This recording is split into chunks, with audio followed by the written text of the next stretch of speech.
I've spent decades studying money, how people make it, how they lose it, how they build wealth, how they destroy it. And I've noticed something interesting. Most people aren't poor because they don't make enough money. They're poor because they're bleeding money in 5 critical areas, 5 specific places where they're losing hundreds of thousands of dollars over their lifetimes without even realizing it. These aren't small leaks. These are hemorrhages. And the worst part is they're completely fixable. Every single one of them. But most people never fix them because they don't even know they're happening. Today, I want to show you these 5 critical money fixes, and I want to show you exactly how much money each one can save you. We're not talking about a few $1,000s here and there. We're talking about hundreds of thousands, sometimes millions. So if you're serious about building wealth, if you want to stop bleeding money, if you want to actually keep what you earn, pay very close attention because these 5 fixes can change your financial life forever. Let's start with the first critical money fix, and this is probably costing you more than any of the others. It's this: stop financing your lifestyle with debt. Most people are drowning in debt. Credit cards, car loans, personal loans, buy now, pay later schemes. They're financing everything and they think it's normal. They think everyone does it, but it's destroying their wealth faster than anything else. Let me show you the math. Let's say you carry an average credit card balance of $10,000 at 18% interest. You make minimum payments, trying to pay it off slowly while still using the card. Over 10 years, you'll pay about $18 in interest alone. That's $18,000 that just vanished, gone. You got nothing for it except the temporary ability to spend money you didn't have. But that's not even the real cost. The real cost is the opportunity cost. What if instead of paying $18,000 in interest, you had invested that money at 10% returns over 30 years? That $18,000 becomes about $315,000. So that credit card debt didn't just cost you $18,000, it cost you $315,000 in future wealth. That's the true price of financing your lifestyle, and credit cards are just one example. Let's talk about car loans. The average car loan is about $35,000 at 5% interest for 6 years. You'll pay about $500 to $600 in interest. But if you had bought a $15,000 used car with cash instead, you'd save the $20,000 difference plus the interest. Invest that $25,600 at 10% for 30 years, and it becomes about $447,000.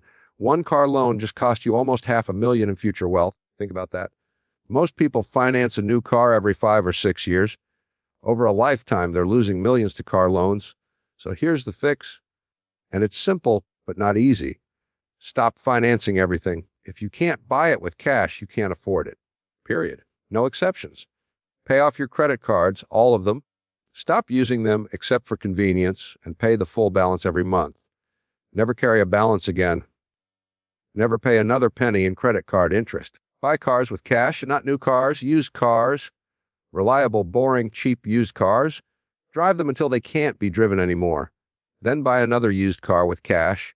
Never finance a car again. Don't finance furniture, appliances, vacations, or anything else. If you want something you can't afford, save for it. Wait for it or decide you don't need it after all. This one fix, eliminating debt from your life, will save you hundreds of thousands of dollars, maybe millions over your lifetime. It's the most important financial decision you'll ever make. I've never carried consumer debt in my life. Not once. If I couldn't pay cash, I didn't buy it. That discipline alone has probably saved me hundreds of millions compared to what I would have paid in interest and lost investment returns. That's fix number 1. Stop financing your lifestyle. Pay cash or don't buy. This alone can save you $500,000 or more. The second critical money fix, and this one's costing you almost as much as the first, is to cut your housing costs dramatically. Most people spend way too much on housing. Way too much. The general rule in personal finance is that housing should cost no more than 30% of your gross income.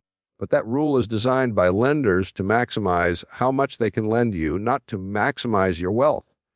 If you want to build wealth, housing should cost closer to 20% of your gross income. 15% would be even better. But most people spend 40, 50, sometimes 60% on housing, and it's destroying their ability to build wealth. Let me show you what I mean. Let's say you make $100 a year. If you follow the lender's recommendation, you'd buy a house for about $400,000. Your mortgage payment would be about $2,500 a month plus property taxes, insurance, maintenance. Call it $3,000 a month total, $36,000 a year. But what if you bought a house for $250,000 instead, or rented a modest place for $1,500 a month? Now your housing costs are $18,000 to $20,000 in a year. You're saving $16,000 to $18,000 annually. Invest that $18,000 a year at 10% returns for 30 years. You'd have about $3.2 million from one decision, from choosing modest housing instead of stretching for the biggest house you could afford. But most people do the opposite. They buy the biggest house the bank will approve them for. They think it's an investment. They think bigger is better. And they trap themselves in high housing costs for decades. Here's what they don't understand. A big house doesn't make you rich. It makes you house poor. You have this impressive house, but no money for anything else. No money to invest, no money to save. All your money goes to the mortgage, taxes, insurance, utilities, maintenance. I still live in the house I bought decades ago for a modest price. It's a nice house, comfortable, in a good neighborhood. But it's modest, nothing fancy, nothing excessive. And every dollar I didn't spend on a bigger house was a dollar I could invest. Over decades, that's become enormous wealth. Now, I'm not saying everyone should live in the same house forever, but I am saying you should buy way less house than you can afford. Way less than the bank will lend you. So here's the fix. If you're renting, find the cheapest acceptable place you can, not the nicest place you can afford. The cheapest place that's safe, clean, and meets your basic needs. Invest the difference. If you're buy a house that costs no more than 2 to 2.5 times your annual income, not 3 times, not 4 times, put 20% down, get a 15-year mortgage, not a 30-year, and pay it off as fast as you can. Every extra payment you make saves you interest and gets you closer to owning it free and clear. Once it's paid off, you have massive monthly cash flow that you can invest. This fix, cutting your housing costs, can easily save you $1 to $2 million over your lifetime. And it gives you cash flow to invest, which creates even more wealth. That's fix number 2. Dramatically cut your housing costs. Buy or rent way less than you can afford. The third critical money fix is to eliminate investment fees. Most people have no idea how much they're paying in fees, and those fees are quietly destroying their wealth. Investment fees are insidious. They seem small, 1%, 2% annually, but over decades they compound into enormous losses. Let me show you. Let's say you invest $500 a month for 30 years. At 10% annual returns with no fees, you'd end up with about 1. But if you're paying 1% in fees annually, you'd end up with about 80 to 36 LOs, and that 1% fee costs you $294,000. And if you're paying 2% in fees, which many actively managed funds charge when you include all the hidden costs, you'd end up with only $691,000. You've lost over $400,000 to fees, almost a third of your wealth, from a 2% fee that seemed insignificant. That's the power of compounding working against you instead of for you. And most people don't even know what they're paying. They see an expense ratio of 2% and think that's not much, or they don't see all the hidden fees, trading costs, 21 fees, sales loads, advisor commissions. Here's the brutal truth. The investment industry is designed to extract as much money from you as possible. Financial advisors, brokers, fund managers, they're all taking a cut, and those cuts add up to massive wealth destruction over time. So here's the fix. Switch to low-cost index funds. An S&P 500 index fund from a major provider charges about 0 to 3%, 0.03% versus 1 or 2% for actively managed funds. That difference seems tiny, but over 30 years, it's hundreds of thousands of dollars, maybe more. And here's the best part. Index funds typically outperform actively managed funds anyway. So you're paying less and getting better results. If you have a financial advisor who charges 1% of assets under management, fire them. Seriously, unless they're providing value worth tens of thousands of dollars annually, you're better off managing your own money with simple index funds. I've recommended index funds for decades. For most people, a simple portfolio of 3 index funds is perfect. Total U.S. stock market, total international stock market, total bond market. That's it, 3 funds. Low cost, diversified, simple. This fix, eliminating investment fees, will save you hundreds of thousands of dollars, probably more. It's one of the easiest fixes and one of the most impactful. That's fix number 3. Eliminate investment fees. Switch to low-cost index funds and keep more of your money. The 4th critical money fix is to stop replacing things before they need replacing. This is a subtle wealth destroyer that most people don't even notice, but it's costing you enormous amounts over your lifetime. Modern consumer culture teaches you to constantly upgrade: new phone every 2 years, new car every 5 years, new furniture every time you move, new clothes every season. Always upgrading, always replacing, always buying new. But every replacement is money that could have been invested. Every upgrade is opportunity cost, and over a lifetime it adds up to staggering amounts. Let's start with phones. The average person spends about $1,000 on a new phone every 2 years. That's $6,000 over 12 years just on phones. But what if you kept your phone for 4 years instead of 2? You'd buy half as many phones. You'd save $3,000 over 12 years. Invested at 10%, that's about $5,700. Not huge, but it's something. Now let's talk about cars again. The average person replaces their car every 6 years. They buy a $35,000 car, drive it for 6 years, sell it for $15,000, buy another $35,000 car. But what if you bought a $15,000 used car and drove it for 12 years? You'd save $35,000 over 12 years compared to buying 2 new cars. Invested at 10% over 30 years, that's about $12,000. $612,000 from driving your car twice as long and buying used instead of new. Furniture is another big one. People buy new furniture when they move, when they get tired of their current furniture, when styles change. They're constantly replacing perfectly functional furniture with new. A new couch costs $2,000, new dining room set $3,000, new bedroom set $4,000, $9,000 on furniture that will do the exact same thing as your current furniture.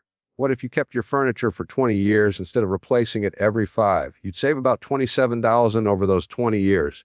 Invested at 10% over 30 years, that's about $472,000. Do you see the pattern? Every time you replace something before it truly needs replacing, you're not just spending money. You're losing hundreds of thousands in compound growth over your lifetime. I still have furniture I bought decades ago. It's not fashionable. It's not trendy. But it works perfectly fine.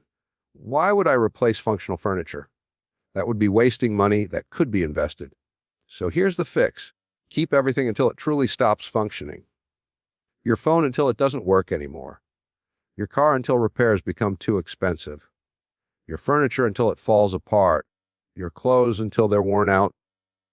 Stop upgrading for the sake of upgrading. Stop replacing because you're bored or want something new. Only replace when something is truly broken beyond reasonable repair. This mindset shift alone will save you tens of thousands annually, hundreds of thousands over your lifetime, maybe more. All from simply keeping what you have instead of constantly buying new. That's fix number 4. Stop replacing things unnecessarily. Keep everything until it truly needs replacing. And now the 5th critical money fix. This one's different from the others, but equally important. Stop trying to impress people you don't know with money you don't have. This is the underlying disease behind many financial problems. People spend money they often don't have trying to signal success to others, to impress neighbors, co-workers, strangers, to look wealthy even when they're broke. The fancy car, the designer clothes, the expensive restaurant meals posted on social media, the luxury vacations, the latest gadgets, all of it designed to create an image of success for an audience that doesn't even care. And it's destroying people financially. They're going into debt, failing to save, missing investment opportunities, all to maintain an appearance of wealth while having no actual wealth. Let me tell you something I've learned over decades. The truly wealthy don't care about impressing others. They care about being wealthy, not looking wealthy. Those are completely different things. I'm one of the richest people in the world, and I drive an old car. I live in a modest house. I wear ordinary clothes. I eat simple meals. I don't own a yacht or a private jet. I don't have a mansion. Why? Because none of those things would make me happier or wealthier. They just waste money that could be invested, money that compounds, money that creates more freedom and security. But most people are the opposite. They're broke, but they look rich. They drive luxury cars they can't afford. They live in houses they can barely pay for. They wear clothes they bought on credit. They're building an illusion while destroying their financial foundation. Here's what they don't understand. The respect and admiration they think they're getting from appearing wealthy, it's not real. People don't actually respect you more because you drive a nice car. If anything, they assume you're in debt. Real respect comes from actual accomplishment, from real wealth, from financial independence, not from the appearance of wealth. So here's the fix. Stop caring what other people think. Stop trying to impress anyone. Stop making financial decisions based on how they look to others. Buy the modest car, live in the modest house, wear regular clothes, eat at home, take modest vacations, and invest the difference between what you're spending and what you could be spending to impress people. Let me quantify this. Let's say the difference between living to impress versus living modestly is about $2,000 a month, or $24,000 a year. That's the upgrade premium you're paying for appearance. Invest that $24,000 a year at 10% for 30 years. You'd have about $4.3 million from not trying to impress people for 30 years. Is impressing strangers worth $4 million to you? Because that's the choice you're making every time you spend to maintain appearances. I've never tried to impress anyone with my money ever. And that's probably saved me enormous amounts over my lifetime, amounts that stayed invested and compounded into more wealth. That's fix number 5. Stop trying to impress others. Spend to meet your needs, not to maintain appearances. Let me recap these 5 critical money fixes because they're incredibly important. 1. Stop financing your lifestyle with debt. Pay cash or don't buy. This alone saves you $500,000 or more over your lifetime. 2. Dramatically cut your housing costs. Buy or rent way less than you can afford. Save $1 to $2 million over your lifetime. 3. Eliminate investment fees. Switch to low-cost index funds.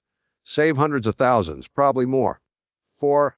Stop replacing things before they need replacing. Keep everything until it truly stops working. Save hundreds of thousands. 5. Stop trying to impress people. Live modestly and invest the difference. Save millions over your lifetime.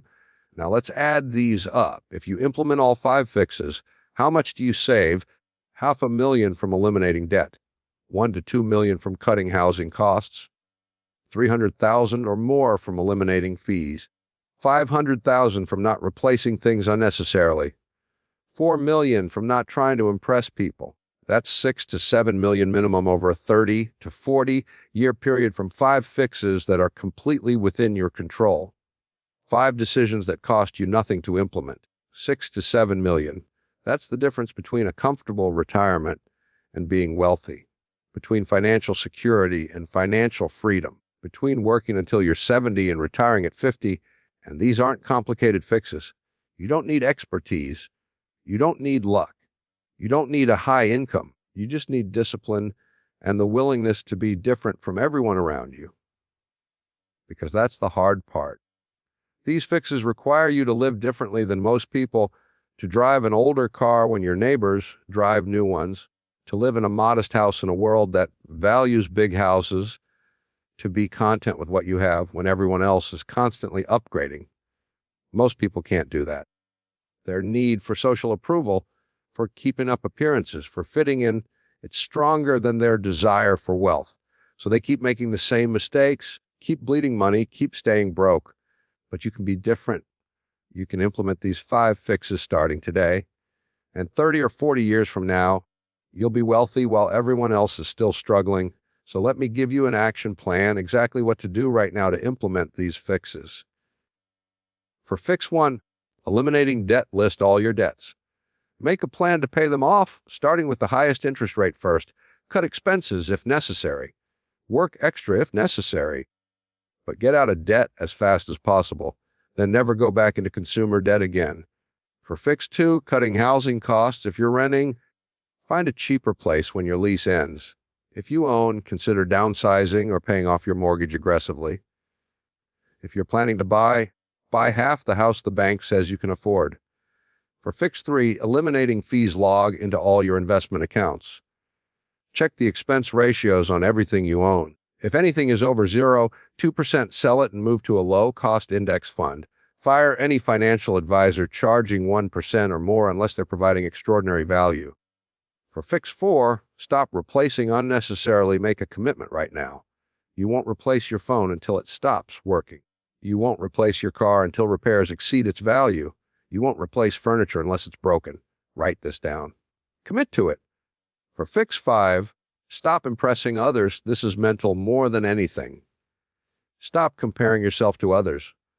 Stop caring what people think about your car, house, clothes, whatever. Make financial decisions based on what builds wealth, not what looks good. Implement these 5 fixes, and I promise you, I absolutely promise you, your financial life will transform.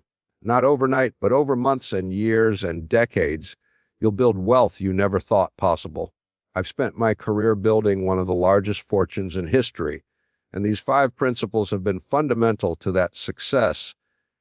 Not getting lucky, not having some secret strategy, just avoiding stupid mistakes and doing smart things consistently. You can do the same thing. These 5 fixes are available to everyone. They don't require special knowledge or circumstances. They just require discipline and the courage to live differently. So make the decision right now. Commit to implementing these 5 fixes. Write them down. Share them with someone who will hold you accountable.